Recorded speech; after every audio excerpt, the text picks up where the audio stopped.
Day is brought to you by Barton Community College. Explore your future and get started now. Visit gobarton.com. Okay, Sports Day in 3, 2, 1.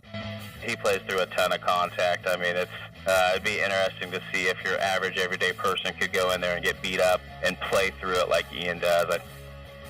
I knew we had Arlie coming up, and I knew that Great Bend, was full athletes and with the Premier kid, and so it was one I kind of went into my AD and just said, hey, we need this matchup because, I want Arlie to be challenged. I didn't really think it ever happened. I was always just kind of like, that'd be cool if it did, because usually they're longer kicks. Long kicks are fun, so I was hoping it would happen, so it's a really cool opportunity for us. Frustrated. The difference in our 2 games with them has been 7 points. Just got to find a way to get ball in the end zone one more time, and it's that's the frustrating part. I know the questions are about Patrick. He worked out this week full, and we'll most likely end up playing. We'll just see how things work out. No matter how hobbled he was against the Cleveland Browns, no matter how much they taped up his ankle, no matter how limited he might be, he is expecting to be out there as the Chiefs try to lock up the #1 seed in the AFC. We have a bunch of talent in that team, and D'Amico's done a good job rallying those guys, especially with all of the young core that they have them going in the right direction. This is the toughest defense Notre Dame has faced since they went to College Station week 1. Indiana has difference makers. They have 4 all-conference guys, 2 on the defensive line, a linebacker, a corner who's undersized, Pons, but he's excellent. And Notre Dame's strength is not throwing the football. I love the under. I really think 23 points wins the game. Let's go Hoosiers. Welcome to Sports Day on 1590 KVGB, 95.5 FM, the talk of the town. A landmark show today, our final show of 2024. Steve Webster with you. Mike Corson is in. Landon Winkler running that stuff, whatever he does over there on that side, that I just stay away from. I stay out of that kitchen, and he does a great job at it. Welcome to our program today. A lot of things to talk about. Barton men's basketball coach Jeremy Combs is going to make a holiday visit. He's been off for about a week now, since the Cougars wrapped up their pre-Christmas portion of the schedule, the big roadie at Dodge City big roadie W at Dodge City last week. Sunflower Sports Solutions' Connor Nickel preview the final night of the high school basketball season in 2024. And Mike Corson goes on the prowl for Panther Sports. It'll never not be funny. Because he just improves every time at it. He's paying attention to everything else, and it's just a cue, and it's, yeah. Then he moves into action. It's like a big lion. Just he gets ready to pounce. Mike Corson on the prowl with Great Bend cross country and track and field coach Lyles Lashley about his latest award, NFHS Sectional Coach of the Year. So a lot of cool things to talk about, but we will begin with cool things that you get and are able to do if you're friends of Bobby Witt Jr. and he wants you to be in his wedding. I think he got married the 14th, so it just came out on New York Post what he did. So had his best man. Evidently, he invited him to be the best man by making him a personalized baseball card, and then the back of it said, blah, blah, blah, be my best man. And then he had a Whataburger theme. So if you look at pictures, he has a sack that says Witty. It looks like the Whataburger sack. They've got a sign in the back that looks like a Whataburger. So this is what you can do when you get big baseball contracts. You can have crazy themed weddings. So did he have to get Whataburger's permission to use that logo? I would say since he used up a different letters, I can't own them all. Well, those trademark things are kind of tricky. So how much would a baseball card from Bobby Witt be if it was personalized like that? Baseball cards are funny, and memorabilia in general, because it's always what somebody will pay. How much are the Ruby Red slippers worth? Nuts, because somebody paid $6 million for them. So yeah, somebody who really likes Bobby Witt, especially as he progresses in his career. But I have a feeling that gentleman will not be getting rid of that card. Well, you never know. Hard times happen. Yes. Sometimes you go out there and... Okay, so he'll be homeless on the street and he'll be like, I knew that Bobby Witt once. Look at this. Sounds just like every other crazy on the street. Oh, yeah, but I left him in the box by my sleeping bag here on the road, and it rained, and the water backed up in the street and ruined it. Now, different juniors using it in his tire spokes. Okay, let's get to our sounds the past 24 hours or so. Kyle Cree talking about if you're Ian Premer and you're taller than most, bigger and stronger than most of the players you play for, people tend to just, they gang up on you with 2 or 3 guys and bang you around. Still, he's able to manage 22 points, 10 rebounds a game. He'll be on the court tonight when the Great Bend Panthers venture into Frogtown to take on the Pratt Greenbacks, who are led by Arlie Morrell, who's averaging 23 points and 13 rebounds a game. I kind of feel like Christopher Columbus this week. I just kind of discovered this guy. I've been talking about him ever since Monday or Tuesday when I started looking at some video on this I walked in this morning. There's posters of this. You're a buzz. I'm looking forward to those two guys going at it. I mean, just play one-on-one tonight. That's fine. But what Kyle's saying is true, and we've seen it with other athletes, Emily Ryan types, Britt Dutton. Everybody knows who the stud on the other team is, so when these kids continue to excel at the levels they excel at, it's like, man, much more respect. It's going to be a good game. Pratt ranked 10 in 4A. Great Bend ranked number 10 in 5A. That was Chris Batten saying that, this is the first time this game's happened since 2011. And Chris Batten was the coach at Pratt then, and they went down and had to take on a Pratt team. I think won 21 games, got 4th in the state. So that's the last time they played. But he went to David Swank and said, see if you can get Great Bend on the roster. I want Arlie to have some competition here. I think he will get some competition tonight. And what's funny, when you go to Pratt, Coach Batten still acts like, I covered him his first year in Great Bend, still acts like you're his buddy. Hey, you want to use my classroom?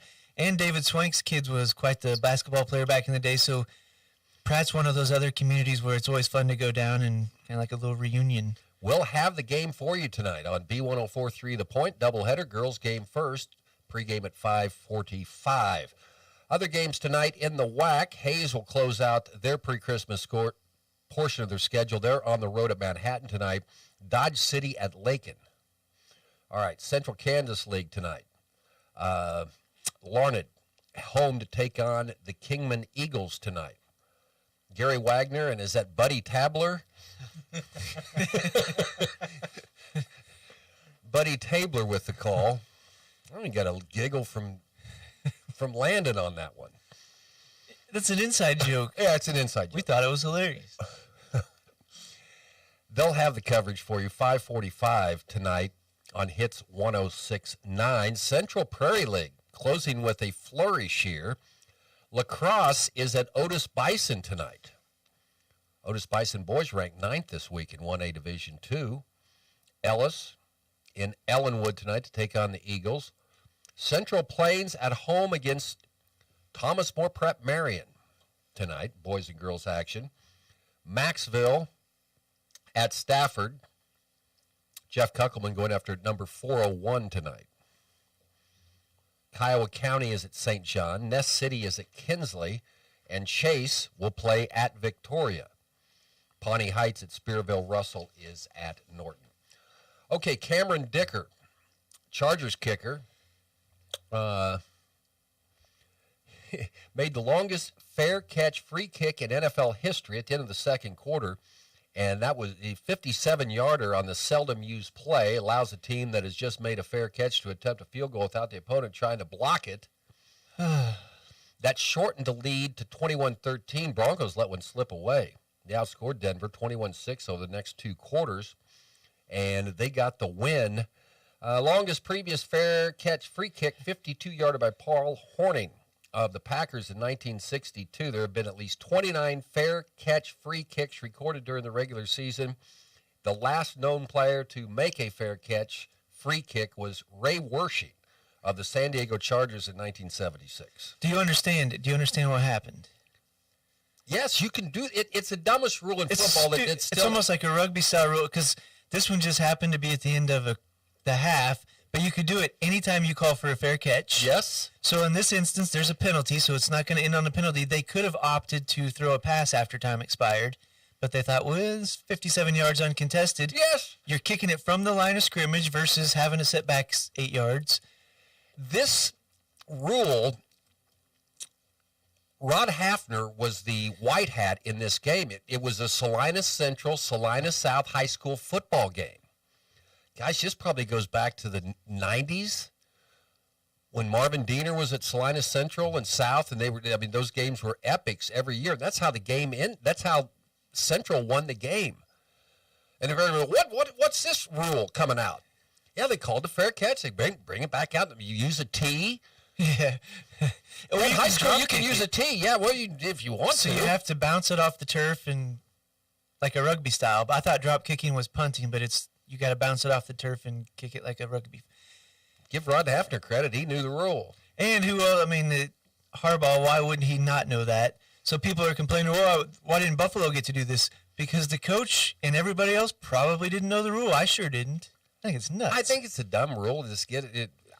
But you wouldn't just normally be able to use catch a fair catch, and then you just get to take it out in the middle of the field and kick it through for a field goal. And so the kicker is that's a live ball, so you're basically giving up your possession, and the other team can return it. Thus, you never see it. It's the last play of the game. Yeah, unless it's the end of a quarter or the half. Anyway, Justin Herbert passed for 284, 2 touchdowns. Bo Nix says the Broncos didn't capitalize, frustrated by the loss against the Chargers. Los Angeles needs losses by Indianapolis and Miami on Sunday to make the playoffs. Denver failed to clinch a playoff berth, had its own 4-game winning streak snapped. All right, finally, realization is set in. Andy Reid just dancing around. Well, I don't know. I mean, he was a full go for everything in practice this week. We'll see how it goes. Play Patrick Mahomes. He was probably listening yesterday. He was. Adam Schefter says, yeah, he's going to be out there. I mean, you practice all week, where you just get a day off, the biggest game of the year for Kansas City up to this point. They lose this one, and then you go on the road for 2 games. Then see how you feel at that point. Well, so like Schefter, ridiculous conversations all week. He has an in where I have zero context of what this ankle injury is or how bad it is. Schefter probably has an idea, but if he has practiced all week and they're not worried about their star player, I just don't think it's as bad as people have made it out. It's just a conversation at this point. Let's see. Drones. Justin Reed talking about that Texans team that the Chiefs are going to have to try to beat tomorrow. 11 o'clock pregame on B104.3 The Point. College football playoffs begin tonight. Stanford Steve from ESPN. Don't get so excited about putting that Notre Dame. The only reason I'm confident Notre Dame's going to win because Landon said they were going to win. Against Indiana. Who's your 7.5-point underdog? But again, Stanford Steve says not so fast. We'll have that game for you 6:30 tonight here on KVGB. Then 3 playoff games tomorrow. That coverage gets underway at 11 o'clock. SMU at Penn State. I would love to see SMU just run past Penn State. I would love to see Clemson pound Texas at 3 o'clock. And then I would love for Tennessee to go into Columbus at the Shoe and knock off Ohio State. We'll have that game for you tomorrow night at 7. Yeah, it'll be a fun weekend of football. Some of the teams we don't like, so yeah, hopefully they be kind of fun at this point. Boise State and Arizona State. And I know they're not playing this weekend, but this first weekend is a bunch of teams we don't want to advance, but somebody's got to. Yeah, and it's a busy time. Tomorrow I've got friends in town. See them in the Christmas morning, and then we got the Christmas party that night. Granddaughter's Christmas or birthday party at noon.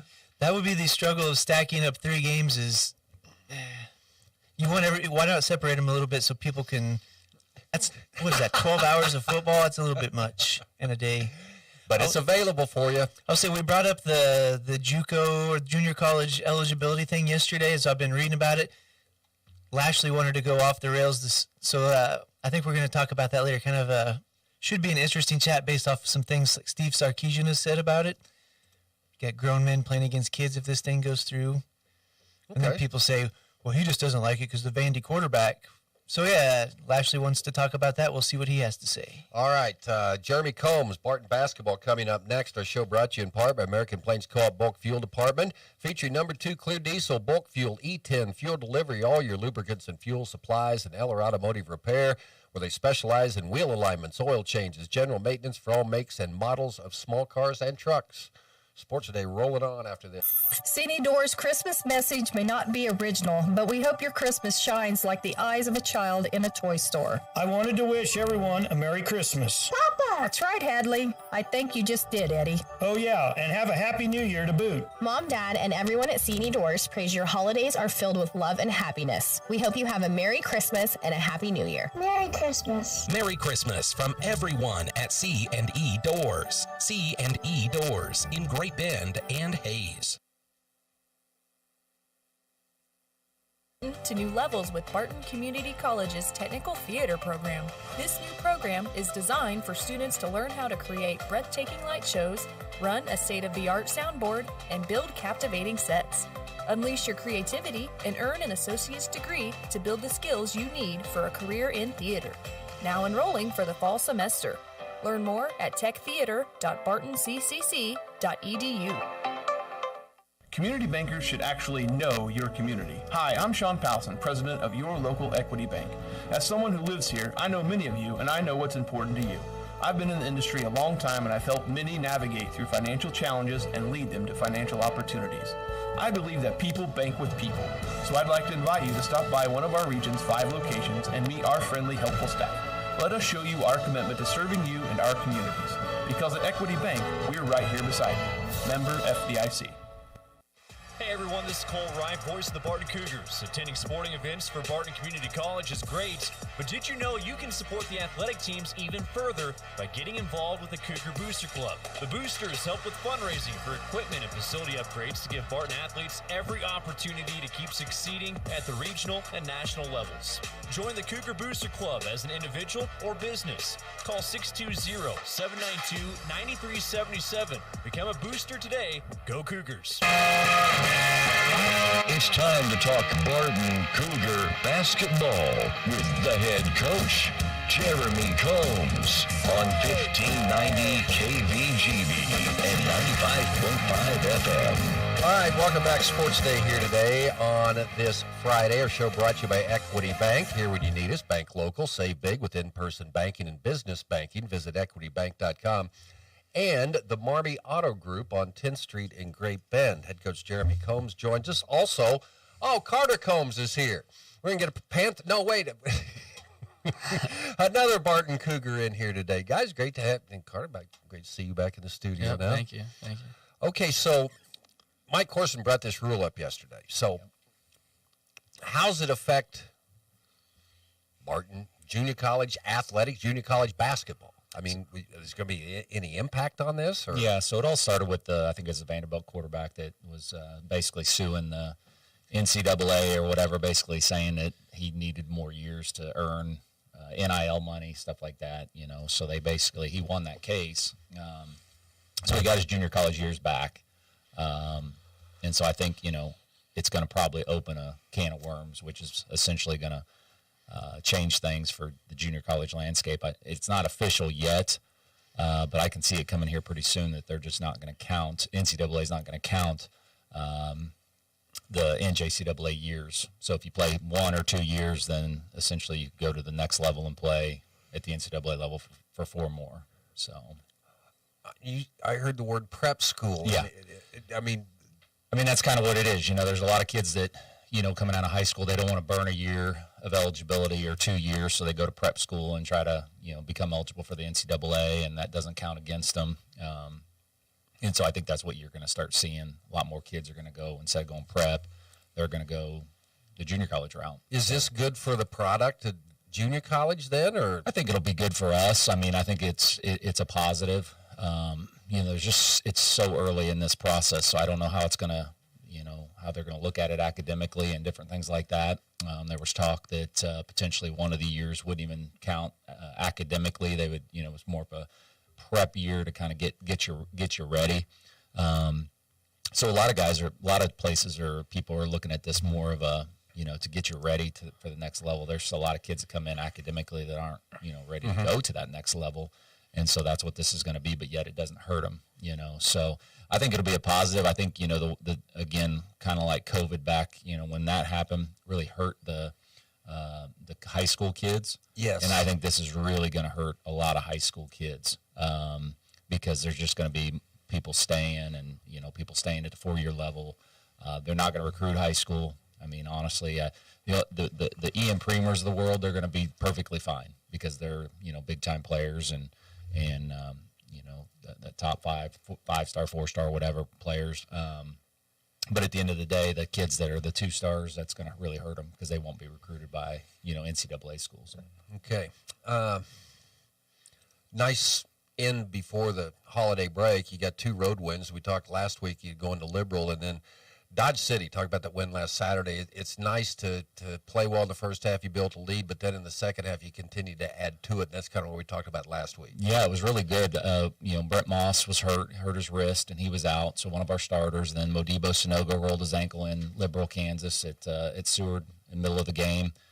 So we had to have some guys step up, and so it gave some other guys some opportunities to do some things that they normally don't get to do, and give them some minutes and kind of just see what kind of depth we have. And I was really pleased with how we played. We didn't really skip a beat, and that's one thing that we've talked about is I feel like we're deep and multiple guys can play. And so it was kind of good having that next man up mentality, and we went in there and took care of business. Dre did what you'd expect a sophomore to do. That you're missing some pieces. Go out and take care of business. Yeah, no, and he was a guy that I told him before the game, I said, that's a lot of points. That's a lot of rebounds that's missing there. You may have to step up even more. And he played well, and then he really got everybody involved in the second half, and that's really when we kind of took off and got away from him. Tell me about James Parlow. Yeah. So he's a transfer kid that we brought in just to kind of mix up the years of the kids and not have so many freshmen. But we brought him in from North Arkansas, and he's a really good player. And again, we've got some talented guys at that position, so sometimes guys get kind of lost in the mix, but he's a guy that's just kind of, just hung in there and kind of battled through everything, and then when his opportunity came, man, he's been ready to play, and so the last few games, he's really, really stepped up for us. 16 points, 14 rebounds, that's stepping up. Yeah, no, he's an athlete. We call him the Bulldog. He's kind of that guy that'll stick his nose in there and get after it, and, plays multiple positions, can shoot it a little bit, but really athletic, and boards really well for a guard. So you hit a bump in the road, but you just come back over and then just take off again. That's makes it for a better Christmas break for you, for sure. Absolutely. My wife was praying for that. So, you have to have some depth, I think, if you want to be very successful. I mean, if you come across these situations and you don't have that depth, you're really hurting. And so it's good to have some of those guys. And last year we were lucky to not get too many guys hurt and started that same lineup the whole year, but this year, we've gotten banged up a little bit, but we've had some guys step up, and that's really why you have that depth. Carter, welcome back to Sports Day on the program. How's your freshman year going as you acclimate to college basketball? It's going. I mean, I'm not playing as good as I'd like to. Just hard to get into a rhythm with limited minutes, but I feel like backing up Dre, he's a big-time player, so he's making me better every day, so just preparing me for next year, really. What's the biggest adjustment for you? Just not playing like the whole game. Like, I'm used to having a rhythm and just playing a lot, but now it's just I got to play limited minutes because obviously we got Dre starting in front of me. So what have you learned from Dre? Just handling pressure, because every day in practice he's pressuring me up and just trying to make me better. So just handling pressure and getting us into our offense. Okay. What's it like playing for your pop? I like it. It's pretty cool. A lot of people think like that it's like hard, but I like it. It's cool. What about coaching your kid? No, it's good, and I've always said this. Carter's the one child that we've had that actually listens to me, and I'm pretty excited about coaching him, and he's been wanting to do this for a long time, and he was the guy that was throwing passes to my players when they were getting reps and things like that, and he was the big advocate to come over here to Barton. He wanted to come over here. He knew the opportunity, and so then to see him want to get on this floor and wear this Barton uniform is pretty special. Okay, so He said he wants more minutes, Coach. Come on. His mom's been wearing me out about it, I'll tell you that. No, she hasn't. No, he's doing a good job. I mean, he's obviously, like he said, he's playing in front of a big-time player and an All-American type player in Dre, but he's coming in and doing what he's got to do, and every day in practice he's getting better just playing against him, and so that's pretty much all you can ask for. All right, Carter, big one tonight for the Panthers down in Pratt.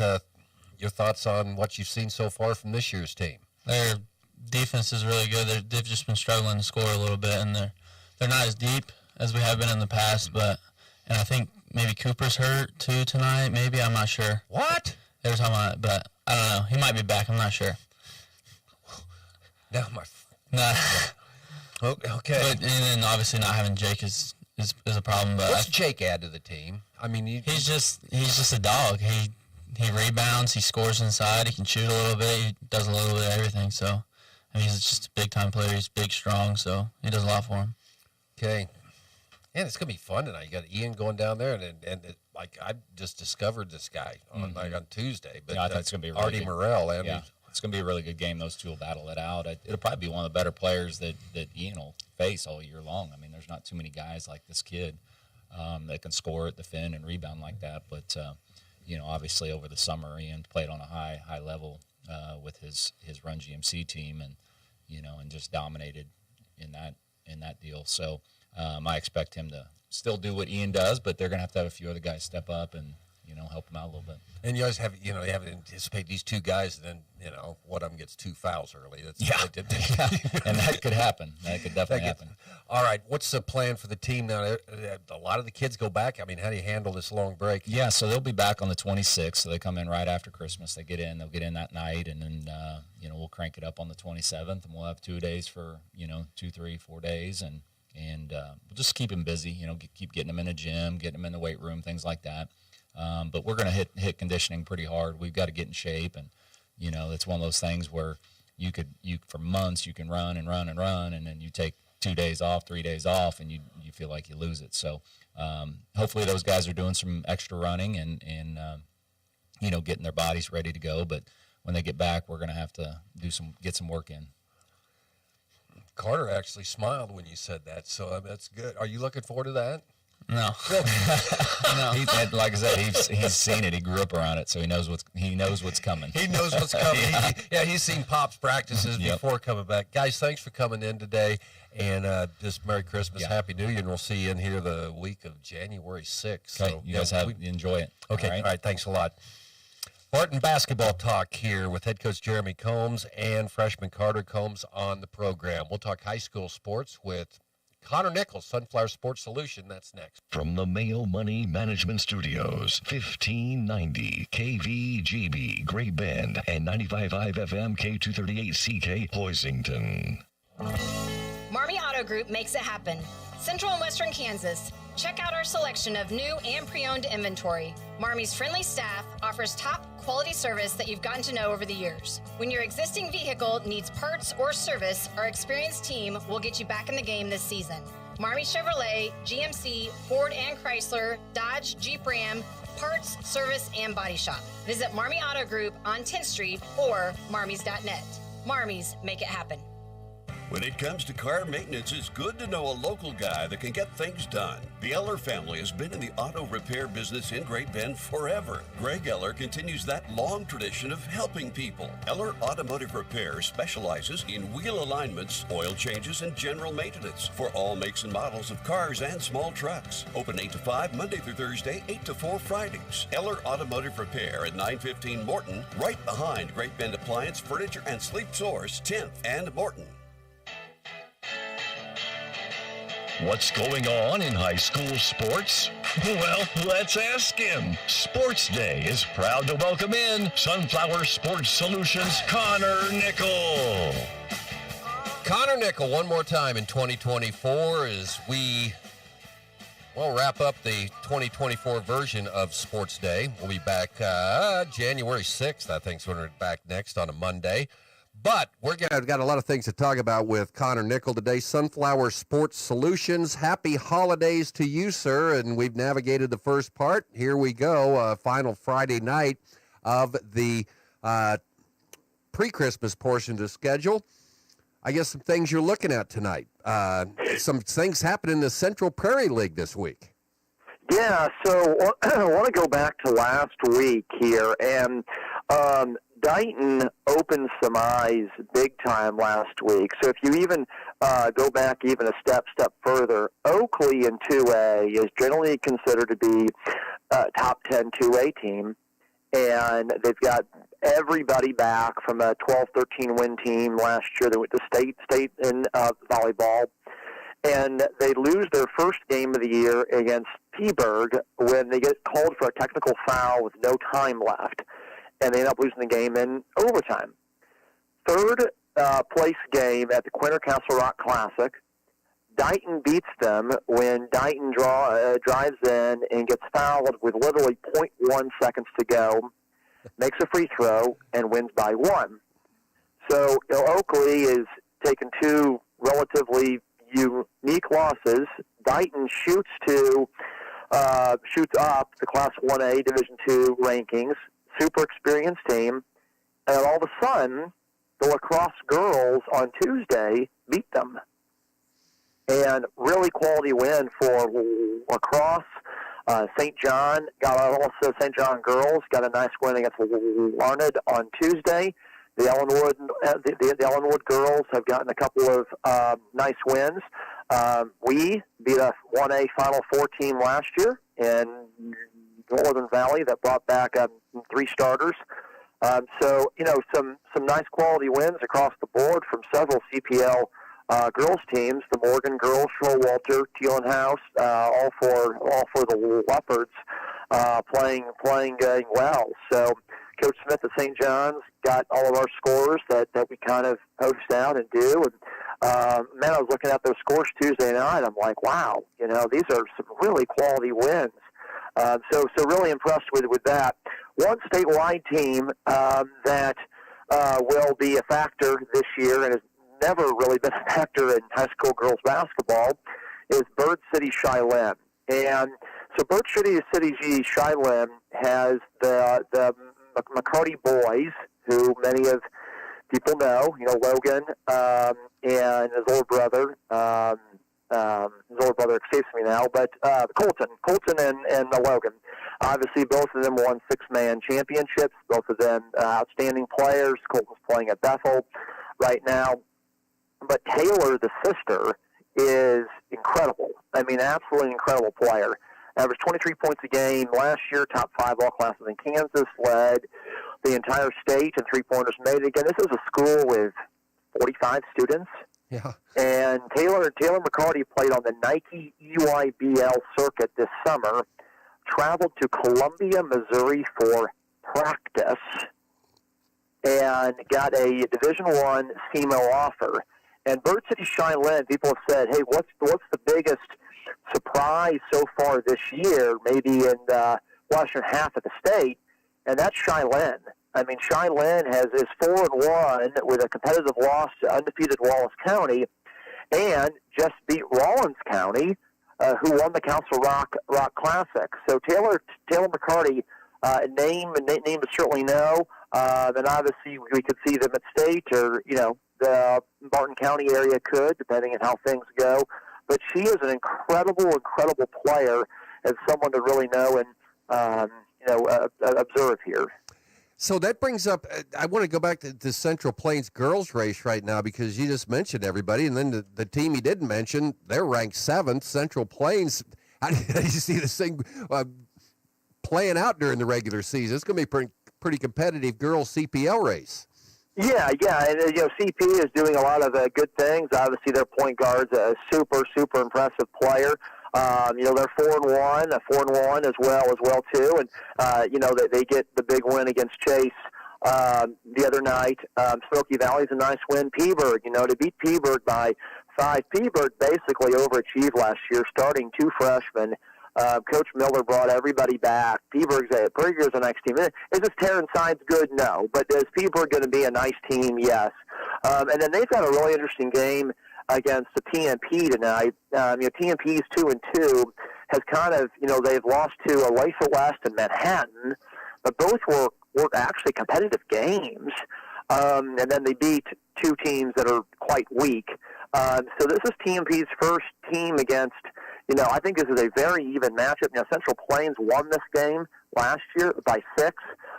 This is actually a very, very premier game. TMP has 5 seniors. They're starting all 5 seniors. I don't know if there's 5 seniors or their 5 best players. But they're certainly very senior heavy. They've got some sophomores who are really impressive too. Really intrigued to see what that score might be tonight. Okay, Central Plains or Central Prairie League boys roundup. What have you seen in the first semester? Yeah, certainly. I think what's really interesting is, you take the Victoria boys, similar to our team. They've got 2 very key players hurt right now, and so you're really only going 6 deep. That can certainly affect things a lot. I do feel too that lacrosse is kind of going through some changes. I believe, and people have said this for a while now, that Central Plains is probably your favorite. Coach Michael Ryan's got a nice team there, but I do believe, just talking with people across the board, that this is a 2 through 6 on the CPL boys side is all very, very competitive. Central Plains boys right now again are 4-1, only a loss to Sunrise Christian. They get a TMP team tonight that is 0-4, but has faced 4 really quality opponents. TMP is really young this year. I mean, the youngest team in, I would say, maybe a decade. So they are really, really young. But I believe, you've got some teams at the bottom that have started slowly. St. John boys, I think, are solid. I mean, Holcomb and Hoisington, competitive losses there. They get Greensburg. I do think in this pre-Christmas schedule, strength of schedule and health of players are sometimes key factors that can be overlooked. You mentioned Great Bend girls having a key player out too. Basketball is the longest season calendar-wise, and health and sickness and strength of schedule can certainly play a big, big role. Connor Nickel with us, Sunflower Sports Solutions, and we talked a little bit about this gentleman last week, but he got his 400th win this week, Jeff Kuckelman. I tell you what, I love high school coaches who just stay in it because they just like coaching at the high school level, and they could coach probably anywhere that they wanted to if they wanted to try to move up the rung. But how about Coach K, man? 400 wins and closing out a tremendous career. Yeah, and we talked earlier about quality wins on the girls' side. Let's not forget here. Probably the best win that anyone in the CPL got in the last 10 days was Maxville beating South Gray. I mean, what a great win. I mean, 61-58. I was looking it up, and I mean, Maxville has, beating South Gray is really, really impressive. And you look at that, obviously Mark Applegate is the all-time winningest primarily boys basketball coach in Kansas history. But yeah, Coach K, I mean, the longevity he has, the program he runs, the style he runs, what an incredible career. I mean, I think I've enjoyed talking to Coach many times over the years. I think everybody would say very, very similar words. He's got the ability to score in bunches this year. And South Gray, obviously defending state champion. That is the actually they did win this in they beat South Gray last year. But again, just beating South Gray, that does not happen much. I mean, since 2005, South Gray has won 91% of their games. So that's almost 20 years. So that's a really, really quality win. But to establish a program and build it and not really have a downturn at all ever is really hard to do at any level, particularly the small school level. So major credit to him for what he's done. Okay, tonight in Pratt, the Panthers take on the Pratt Greenbacks, 2 ranked teams. Pratt, number 10 in Class 4A. Great Bend, number 10 in Class 5A. And in doing the preparation, of course, I was looking down in the in-primers, numbers 20, 12 going. And this kid, Arlie Morrell, and, I guess I didn't pay attention last year. I wasn't doing the play-by-play for the Panthers last year, so maybe I didn't pay. He's been incredible. Watched him play against a very good Cheney team. Pratt probably should have won that game. Cheney was able to get them in the fourth quarter. Pratt with a bad couple of minutes in that game. But this guy's averaging 23 points a game, 13 rebounds a game, has 39 against Hutch Trinity earlier this year with 16 rebounds. Highly skilled player. I'm really anticipating this matchup. I know it's Pratt and Great Bend, but you're going to see Premer at 6'6" going against the 6'6" Arlie Morrell kid tonight. This is one to watch tonight. Connor, I'm excited. Yeah, this should be a phenomenal basketball game. People forget last year, Pratt went 18-4 last year. They were putting up points in bunches last year, but had a number of teams in the 30s or 40s or things of that sort, even some 20s. But the ability to score this year has been just really, really impressive. They've got some other nice pieces as well too. I believe they've got a Strong kid and a Titus kid, and I think a Barker kid too.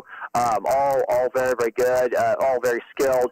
Cheney is a really, really good team, and I'm just really impressed with how Pratt moves the ball, how they're just really, really offensively efficient. I think that Strong hit a three to break a 40-40 tie in the fourth quarter. I mean, again, Pratt led in the fourth quarter, as you kind of mentioned, that it was that they probably could have won that game, but they are scoring in bunches. And again, should Great Bend be a slight favorite? Yes, but it would be another quality win for GB. And again, Pratt can look at this and say, I don't know if we're going to face a team this good all year long, except maybe Bishop Miege in a state championship game or something.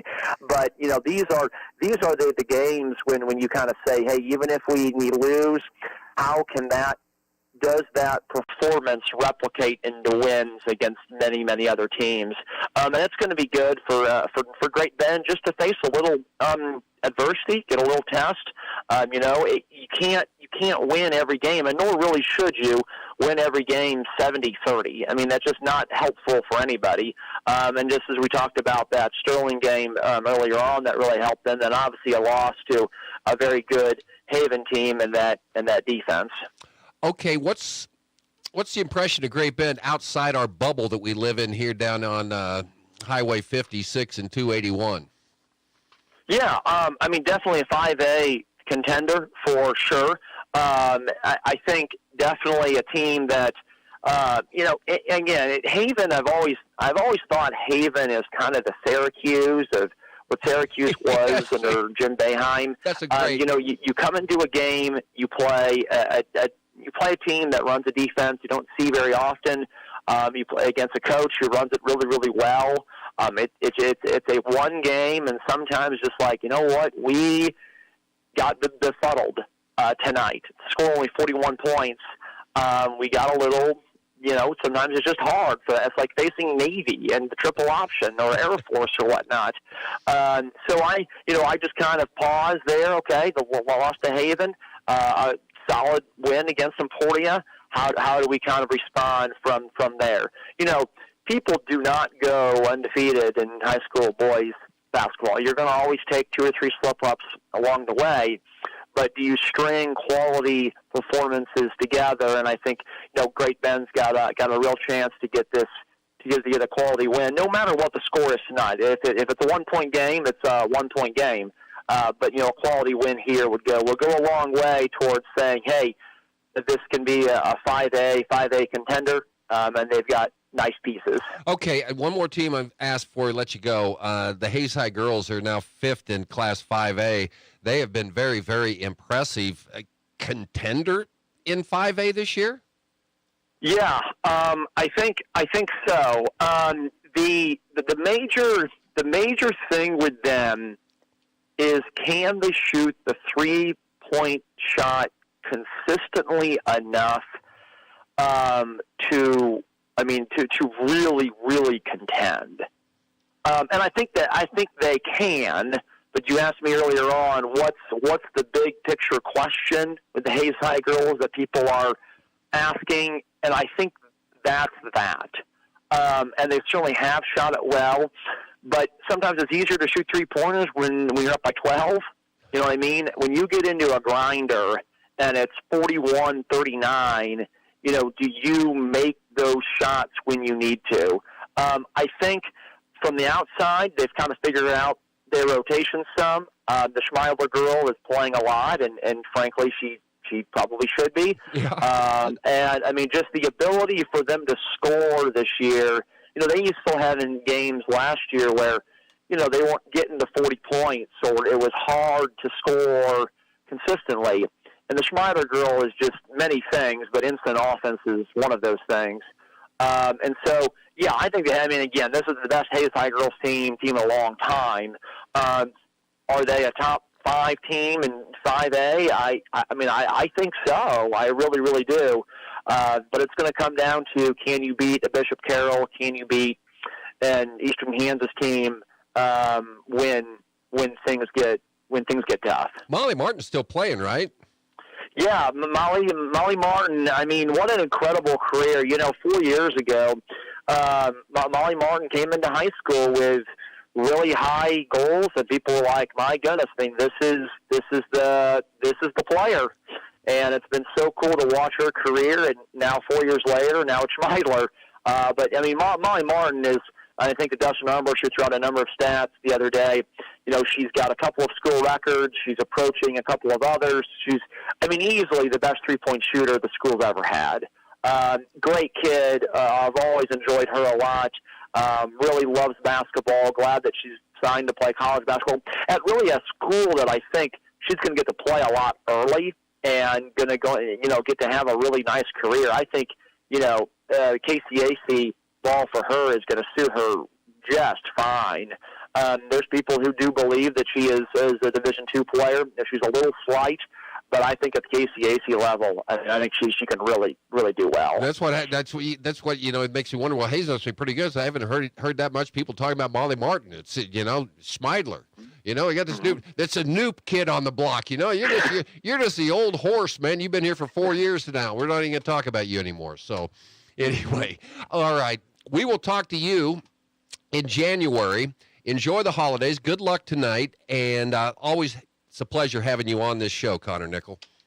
Hey, certainly, Steve-O. Hey, Merry Christmas to all. Thanks so much. All right, Connor Nickel joining us here on Sports Day today on KVGB. It's all brought to you in part by C&E Doors, your full-service garage door company. Follow the orange sign south of 10th and Harrison. Animal Medical Center. In Great Bend, large or small, they take care of them all. And by the Great Bend Rec Commission, dedicated to improving our community and the lives of its individuals. Sports Day Friday continues. Dr. Nels here right at Animal after Medical Center, and today we want to give a shout out to all the supporting cast at these basketball games. We have some great young men and young women on the court, but we also have some great young men and women playing their instruments, cheering, dancing, all those things. Let's clap for them. When they perform and get done, let's show them a round of applause, show them some love as well, because they deserve it. Dr. Nels here, Animal Medical Center, large or small, we take care of them all. As a farmer, I have thousands of more mouths to feed than the average person. What fuels me to get the job done? The smell of the soil and the hum of the combine. What fuels my equipment? Cenex Ruby Fieldmaster, a premium diesel fuel for the most challenging conditions. Better than any formula yet, delivering maximum uptime every time. Cenex Ruby Fieldmaster, fueled by innovation, powered to perform. Contact American Plains Co-op Fuel Department in Great Bend, your certified Cenex distributor. Sports Day presents On the Prowl with Mike Corson, an inside look at all the sports taking place at Great Bend High School. Welcome back to Sports Day, 1590 KVGB 95.5 FM. That does not sound like Christmas music. Look what we reeled in today. The final show of 2024. It's National Federation High School Coaches Sectional Coach of the Year, Lyles Lashley. You guys must be really desperate. You're pulling me on the last show of the year. That's not good. I mean, you must be reaching. We like to have our Christmas week of shows with you and Marzoff in, but other things happening this year, so we thought you won an award just so you could make one last appearance. That must be what it was for. I mean, I mean, I'd rather be on the radio show than anything. So, Yes. absolutely. So it's kind of a funny award. This is actually for 2023. So you just completed your 2024 season. So you have to pull out the memory book a little bit and say, 2023, what happened? Oh, the Lady Panthers finished the state runners-up. Let's just talk about that season real quick. You had lost, got sixth place, I think it was the year before. St. James won it by 80 points, or ahead of you guys. Yep. What was that mindset? Like, you guys went in number one to the state championships in 2023. What do you remember about that day? The first thing is I remember about the season is the summers that those girls put in. I think Morgan Beckwith and Eliana and, of course, Addie and Marissa and Sienna, I mean, just put some tremendous summers in. They were on a mission that year, and, of course, obviously Addie McKenzie was big for us, too. Just that the whole mindset of those girls that they worked together and did just some incredible things. And, going into that day, we knew it was going to be tough, and we were not ranked number one, but, as St. James was at full strength, they beat us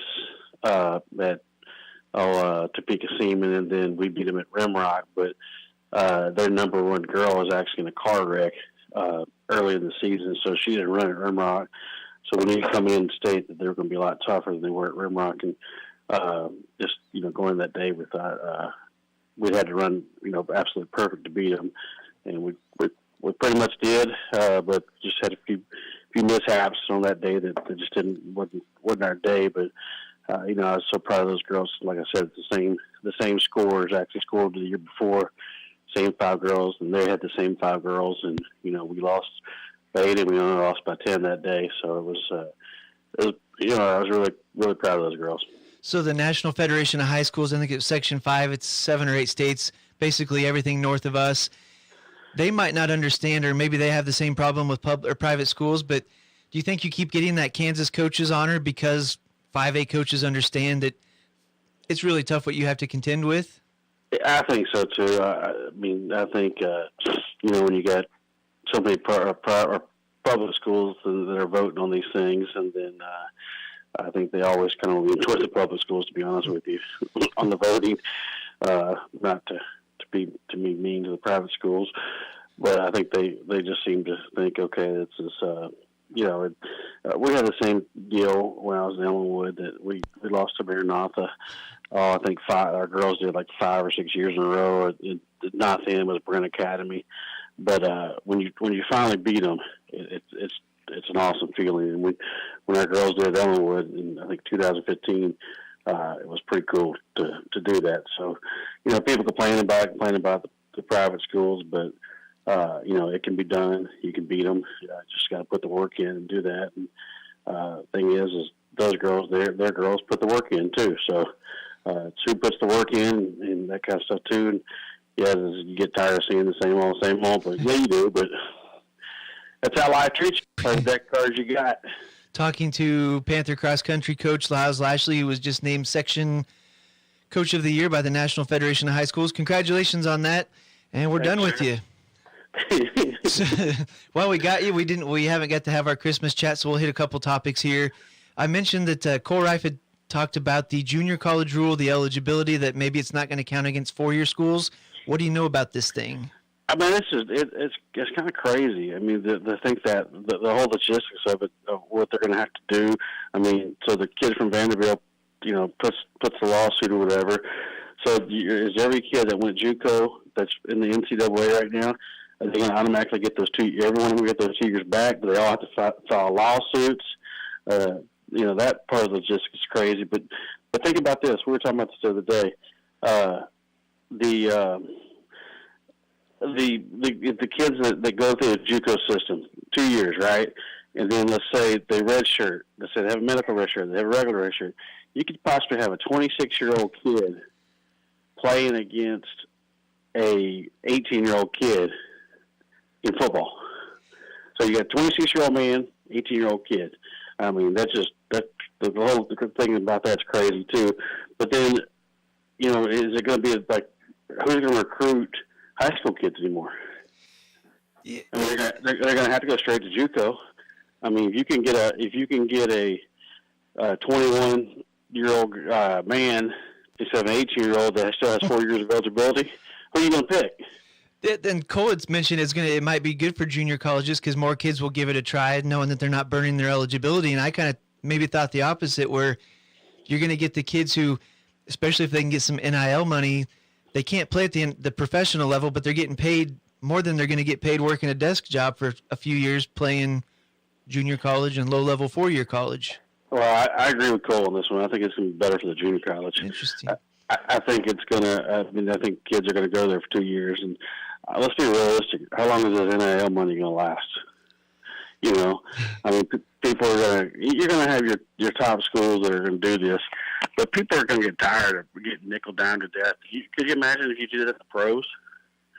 If you had to go get money for your pro players to play, you know, I mean, you're going to have your places. They're going to have those boosters that are, you know, if Boone Pickens of Oklahoma State's still alive. You know, could you imagine what he would give toward NIL? I'm sure his family probably still does or whatever. But but you're going to have your regular Joes that are getting tired of this stuff, giving this $10,000 or whatever. You know, there's only so many purple Corvettes in the world, huh? Yes, absolutely. So they just the whole NCAA is. I just think it's going to be a downward spiral. Even with these bowl games, what are they going to do with this? And these are a joke. I mean, how many people are at the games? 10? Well, even at the national championship game, if you saw the Hutch game, the stands, there was 0 people. I understand that those are regional, but I don't understand why they don't play that at one of the team's locations for the national championship for that game. Because at least you have your crowd there. And I watched that whole game, and it was. I mean, you look down, there's like 3 people spread out over the thing, probably a total of 150 people, maybe at the most. Looked like a Louisiana Tech game over Christmas. Real quick, we're talking to Panther cross country coach Lyles Lashley, who you got in the college football first ever 12-team playoff. I went with Georgia a long time ago, and I think I'm going to stick with them. I think probably, yeah. I keep saying it's probably going to be Texas, Georgia again, and Georgia's beat them twice, so yeah. I'm going to stick with them. I mean, I think tonight's game, I think Alabama beats both of those teams combined between Notre Dame and Indiana. You know, I like what the guy from Indiana has done, but let's be realistic. But it's nice to see fresh blood in there in that stuff too. But I mean, how long till they go to 24 teams and no other bowl games? Follow the money. Yep, absolutely. Coach Lyles Lashley, congratulations on your regional award and good luck. Hopefully we talk a national award here soon, but we'll see. All right, thanks, Mike. Thanks for all you do. Have a good Christmas. You too. More Sports Day after this.